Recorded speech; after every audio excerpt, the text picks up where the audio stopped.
दिल्ली विधानसभा चुनाव के जिस तरह के नतीजे सामने आए, उनको देखने के बाद आम आदमी पार्टी को भी खुद की हार पर यकीन नहीं हो रहा होगा। लेकिन सच यही है कि दिल्ली के विधानसभा चुनाव में आम आदमी पार्टी की बुरी हार हुई है। नई दिल्ली विधानसभा सीट से बीजेपी के दिग्गज नेता प्रवेश वर्मा ने अरविंद केजरीवाल को विधानसभा चुनाव में पटकनी दे डाली है।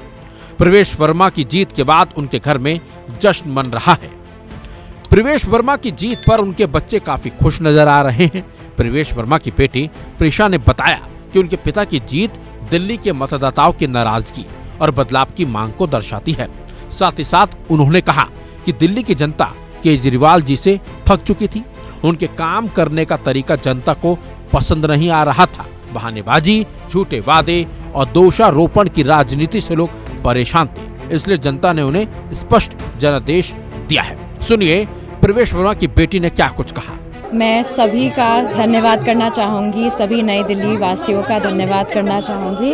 हाँ जी, आप सबका आशीर्वाद, आप सबका प्यार, आज पापा जो जीत रहे हैं वो आप सबके समर्थन के साथ जीत रहे हैं और एक बार फिर आप सबका बहुत बहुत धन्यवाद। देखिए, जब 11 साल झूठ से कोई सरकार चलाएगा, जब लोगों को फुसलाएगा, उनकी बातें नहीं सुनेगा, तब लोग उसको एक बार मौका और दे सकते हैं। दूसरी बार मौका देना, ये गलती दिल्ली वाली नहीं करेंगे और उन्होंने नहीं करी है। हमारी जो बहुमत से सरकार बनी है वो बहुत एक्सपेक्टेड थी। जब आप लोगों की शिकायतें सुनते हैं, उन लोगों की जो दिक्कतें सुनते हैं, उसके बाद एक्सपेक्टेड था। मीडिया वाले कह रहे थे कि शायद पलट जाएगा इलेक्शन, लेकिन जैसे हम देख सकते हैं बहुत क्लियर कट विक्ट्री है। पापा की भी बहुत क्लियर कट विक्ट्री है। अपनी जीत पर प्रवेश वर्मा पहले से ही ऐसा लग रहा है कि श्योर थे, क्योंकि जिस तरीके से लोग उनके समर्थन में थे और जिस तरीके से अरविंद केजरीवाल उन पर बयानबाजी कर रहे थे, उसके बावजूद प्रवेश वर्मा ने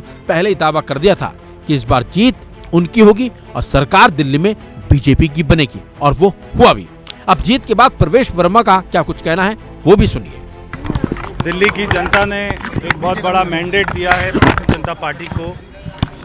हम इसका सम्मान करेंगे। मैं हृदय की गहराइयों से सारे दिल्ली वासियों को बहुत बहुत बधाई देता हूं और मैं धन्यवाद करता हूं। और इस जीत का श्रेय हमारे प्रधानमंत्री मोदी जी को जाता है, क्योंकि सारी योजनाओं पर, सारे कामों पर दिल्ली की जनता ने विश्वास किया।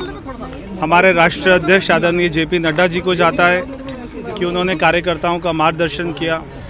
हमारे गृह मंत्री आदरणीय अमित शाह जी को जाता है कि उन्होंने दिल्ली की चुनावी कमान अपने हाथ में संभाली और धुआंधार उन्होंने प्रचार किया। दिल्ली के सारे कार्यकर्ताओं को जाता है। हमारे सामने बहुत सारी चुनौतियां हैं। दिल्ली में पिछले 2-3 दशक से कोई काम नहीं हुए। हमारे सामने चुनौतियां रहेंगी, मगर उसी के साथ में एक हमें एडवांटेज भी रहेगा कि प्रधानमंत्री मोदी जी का साथ मिलेगा और दिल्ली में बहुत सारे काम कर पाएंगे। दिल्ली की जनता को ग्राउंड पे फर्क दिखाई देगा। आपने यहाँ अरदास करी है, गुरु जी का नाम लेके आप शुरू करने जा रहे हैं अपना कार्य, तो पहला क्या कार्य करने की कोशिश आप करेंगे? कोई एक कार्य बताऊंगा तो ठीक नहीं होगा, हजारों कार्य करने हैं। हमारी प्राथमिकता रहेगी दिल्ली का पोल्यूशन कम करना, अनएम्प्लॉयड बच्चों को रोजगार देना, यमुना मैया को साफ करना, दिल्ली में जो भ्रष्टाचार हुए उनके ऊपर में SIT का गठन करना, दिल्ली में ट्रैफिक की और ख़ास तौर पे पब्लिक ट्रांसपोर्ट सिस्टम को अच्छा करना, दिल्ली में नई बसें खरीदना, दिल्ली में झुग्गी झोपड़ियों को पक्का करना, दिल्ली में जिन लोगों के पास में, गरीब लोगों के पास में मकान नहीं है उनको मकान देना। बहुत सारे काम हैं। प्रवेश जी, मुख्यमंत्री कौन बनेगा? प्रवेश जी 25 साल से भारतीय जनता पार्टी में हमारा पार्लियामेंट्री बोर्ड है, वो तय करते हैं, और हमारा विधायक दल है वो तय करता है। तो जो तय होगा वो हम सभी को मान्य होगा। दिल्ली में आम आदमी पार्टी की बुरी हार हुई है और बीजेपी अब जीत चुकी है और दिल्ली में बीजेपी की सरकार 27 साल बाद वापस आ गई है। अब देखना होगा कि बीजेपी सीएम किसे बनाती है। फिलहाल इस खबर में बस इतना ही। अपडेट्स के लिए बने रहिए वन इंडिया हिंदी के साथ।